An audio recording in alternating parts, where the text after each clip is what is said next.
Council meeting.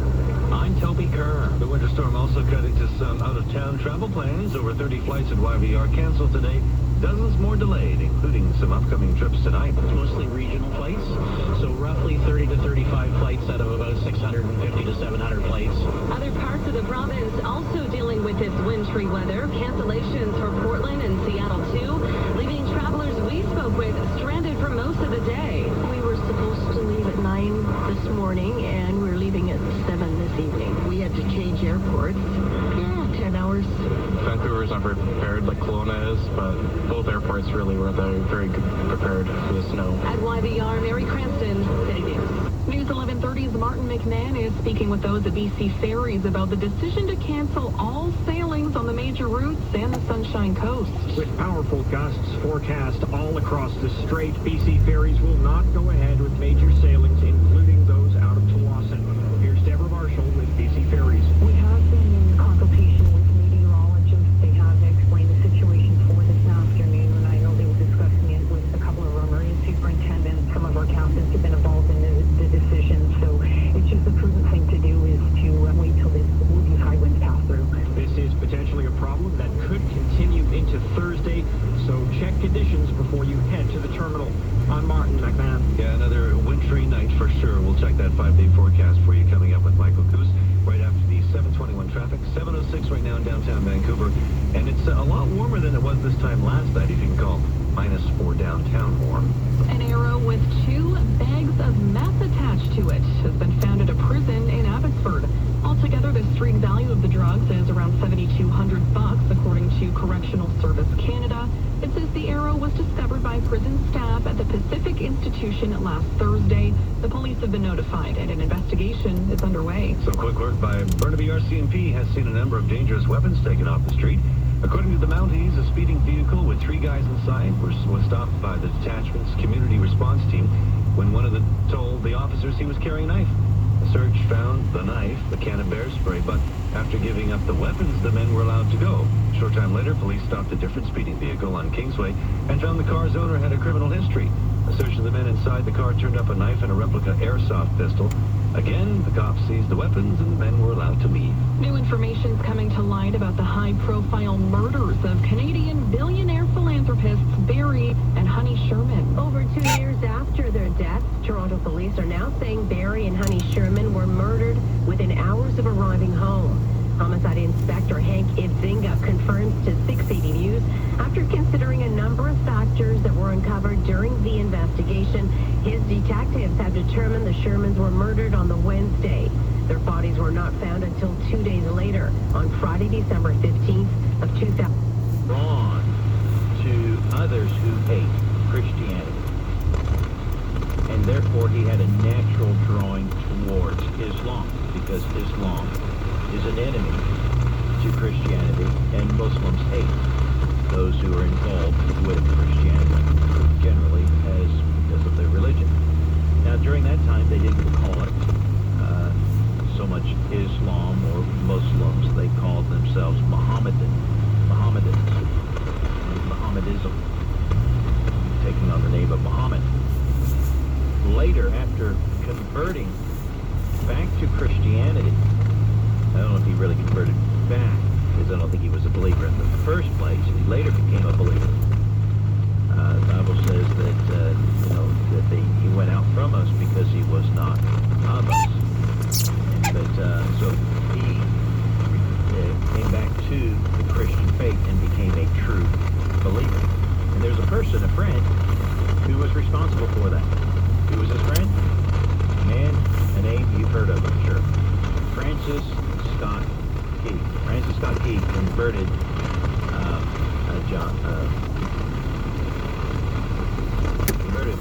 Randolph to the Christian faith.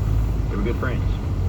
And it took a period of 2 years of witnessing and letter writing back and forth. In fact, we have these letters. And in these letters, we can see the attempts of Scott Key witnessing to John and bringing him to faith. The biographer, well, I don't have the time to read all these things, and so I want to just step over that. But the fact is that the truth remains that there was a Muslim in Congress back in the 1800s, in the early days. A man who had rebelled against Christianity, and because of his rebellion against Christianity, it led him to Islam. Here is, I will take the time to read this. Here's what he said, made a confession as he wrote a letter to a friend of his. He said, very early in life, I envisioned an absurd prejudice in favor of Mohammedanism as follows. The crescent had a talismanic effect on my imagination, and I rejoiced in all its triumphs over the cross, which I despised. And so it was his, because he despised and had contempt for Christianity, that's what drew him to Islam, and had a talismanic effect. A talisman is kind of like a good luck charm type of thing. So his faith in Islam wasn't really strong, as it is for most Muslims, I would imagine. There are some who are truly believers, no doubt about it. But most of them, their faith in Islam is quite thin. Let me say this, too, before we close. Francis Scott Key was also instrumental in winning other Muslims to Christ. He went about seeing that the Bible was translated into Arabic, and he got that into the hands of other Muslims. He was a former slave, former Ibn Said, who came to America in 1807. Most of the good number of slaves that came into our country came in as Muslims, but many converted to Christianity. And it was a double team. There was a John Taylor, who actually was the Chief Justice of North Carolina Supreme Court. He asked Francis Scott Key to help him secure a Bible in the Arabic language to help Said understand the scriptures, and from that, Said became a believer in 1819, and he joined, on December 3rd, 1820, he joined the First Presbyterian Church of Fayetteville, North Carolina. You see, folks, when you get Muslims into the Bible, the hardest part is getting them into the Bible. But when you do, the Bible, folks, is powerful. And when they start reading, get them into the Gospel, get them in the Gospel of John, and they begin to read the story of Jesus Christ. They've never been told it, really. And when they see it and hear what Jesus is saying, that he's claiming to be God, and the miracles he's doing, and the message he's performing, that there is a remedy for man's sin, that God did have a rescue plan for them, and it was his Son, Jesus Christ. And when they see that, they become believers often. And so, like Omar Said in 1819, when they got him into the Bible, and he could hear what Jesus had to say, he became a believer, as most Muslims will do. The fact is that they're not acquainted with the Jesus of our Bible. They think they know, but they don't. Not until they get into the Word. And folks, that's what we've got to do. We've got to get them into the Word. Well, that's going to be it for today. Tomorrow, when we come back, I'll get into Obama. Was he a Christian or was he a Muslim? He tells us he was a Christian. Did he ever renounce his faith in Islam? We'll talk about that. Join us in 24 hours at the corner of Truth and Courage. God bless you. You've been listening to Fortress of Faith with Tom Wallace on KARI.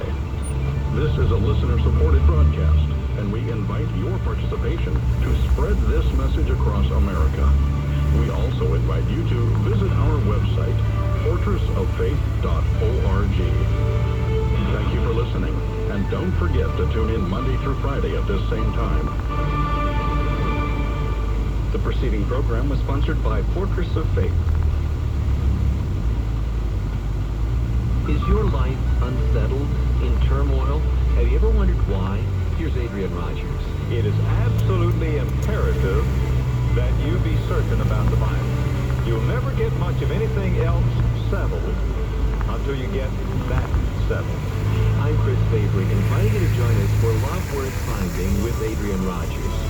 Hear Love Worth Finding Monday through Fridays at 6 in the morning, 9 in the evening, and 3 a.m. overnight on KARI.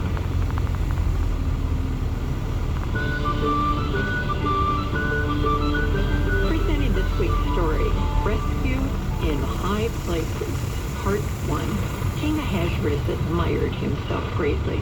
His advisors listened as he boasted. Yes, the military campaign in Greece was unfortunate, but here in this palace you see magnificence. It exists high and for me. In my body flows the blood of Darius the Great, Cyrus the Great. Tonight we feast. You will see the beauty of my new Queen Esther. She comes at my request. Order reigns in this kingdom. In a nearby home, murder was plotted. Prime Minister Haman raged. Who is this scum that refuses to bow to me? By order of the king, all his officials are to bow to me.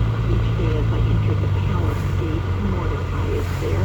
Never does he show me respect. What am I to do about him? I will destroy him and all his people. They are Jews, not Persians. Soon Haman convinced King Ahasuerus. There is a group of people scattered throughout the Persian Empire who have their own laws. They do not obey the king's laws. They deserve to die as their allegiance is to Palestine, not to Persia. An execution date was set by the king's decree for March 7th, 474 BC. Copies were mailed to all provinces. Children, elderly, men and women were all to be annihilated. When Mordecai learned of the decree, he put on sackcloth and rubbed ashes over his body. He walked throughout the city and finally to the palace gates, crying loudly. Soon other Jews put on sackcloth and ashes. They fasted and cried, "Oh, God, save us!" Unknown to the king and his palace officials, the new queen had a secret identity. She was a Jew and had been raised by her cousin Mordecai. When Esther heard about Mordecai's crime, she sent a servant to him. Mordecai instructed, "Tell Esther, go to the king and beg for mercy for your people." Esther replied, "Nobody can talk to the king when he is in his inner court unless invited. I have not been called for 1 month. My only hope is that if I step inside the inner court, he will hold out his scepter towards me."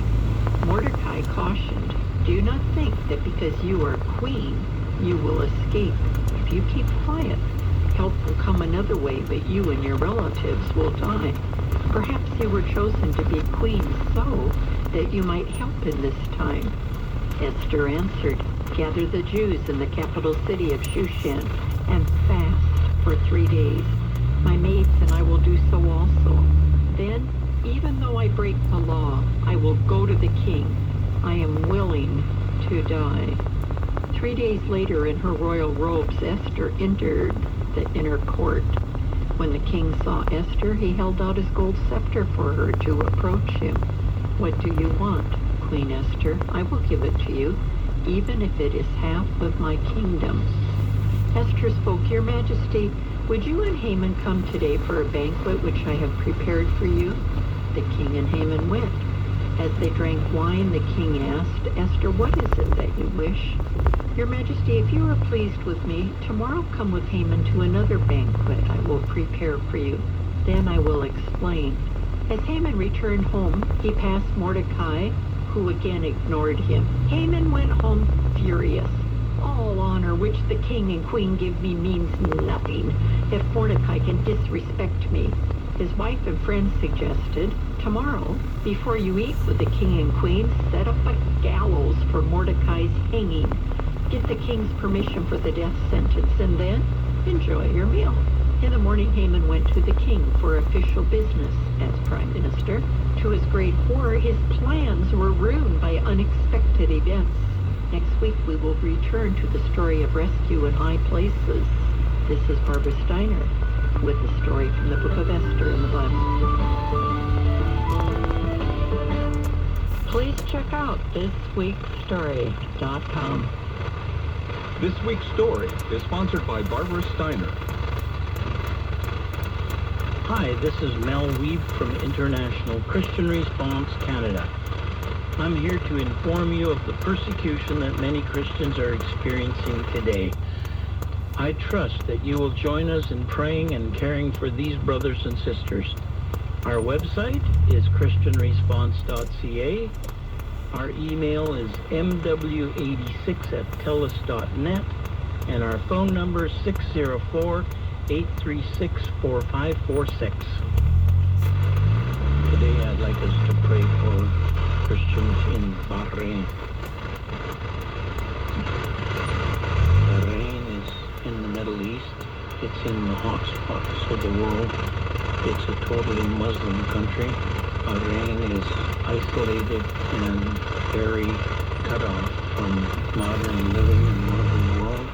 There are people there that are hungry for the gospel, and there are missionaries and local people that are preaching the gospel, distributing Bibles. Like all the Middle Eastern countries, they are steeped in darkness and tradition and very old-fashioned.